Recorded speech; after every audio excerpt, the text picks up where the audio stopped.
Opravdu musím dělat prováděčku? A co když ji nemám? To je typický dotaz, který mi poslední dobou hodně pokládáte.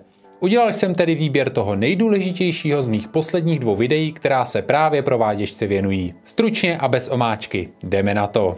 Stavební zákon předpokládá posloupnost ověřené projektové dokumentace pro povolení stavby a projektové dokumentace pro provádění stavby. Dokumentace pro povolení stavby je zpracována tak, aby stavebnímu úřadu poskytla podklad pro rozhodnutí o povolení stavby. Dokumentace pro provádění stavby vychází ze stavebním úřadem ověřené dokumentace pro povolení stavby. Prováděčka oproti dokumentaci pro povolení tak již jednoznačně definuje základní požadavky na kvalitu stavby. Podrobnost prováděčky umožňuje vypracovat soupis stavebních prací, dodávek a služeb s výkazem výměr. To nízká podrobnost a obsah dokumentace pro stavební povolení zkrátka neumožňuje.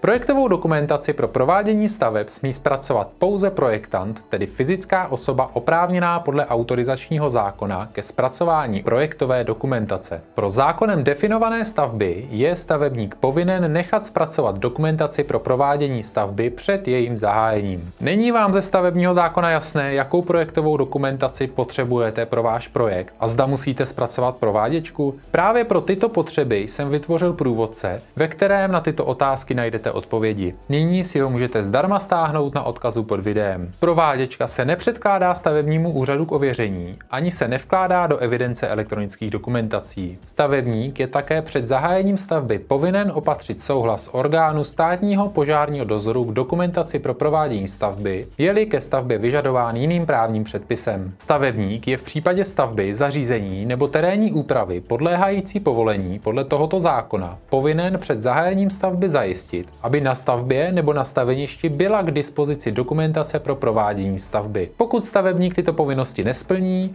hrozí mu pokuta ve výši až 400 000 korun. Projektant je povinen zpracovat projektovou dokumentaci, tedy i dokumentaci pro provádění stavby, v souladu s právními předpisy. Zhotovitel stavby je povinen zajistit vytyčení prostorové polohy stavby v souladu s ověřenou dokumentací pro provádění stavby a provádět nebo odstraňovat stavbu, zařízení nebo terénní úpravu v souladu s dokumentací pro provádění stavby.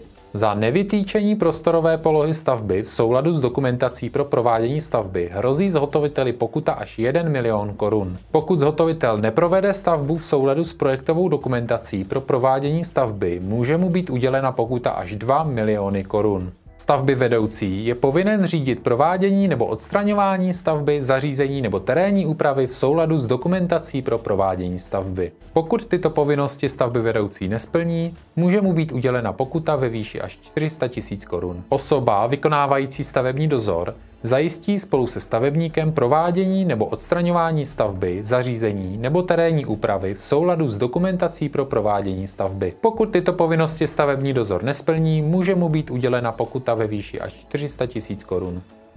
Jak vidíte, prováděčka už není jen papír navíc. Pro některé stavby je povinná a její absence může vyjít opravdu draho. Pokud si chcete ulehčit práci, na mém webu najdete vzorové technické zprávy připravené podle nového stavebního zákona. Odkaz máte dole v popisku. Díky, že jste se dokoukali až sem. Jestli vám tohle video pomohlo, dejte odběr. Čekají vás další témata, která vám ušetří čas i starosti.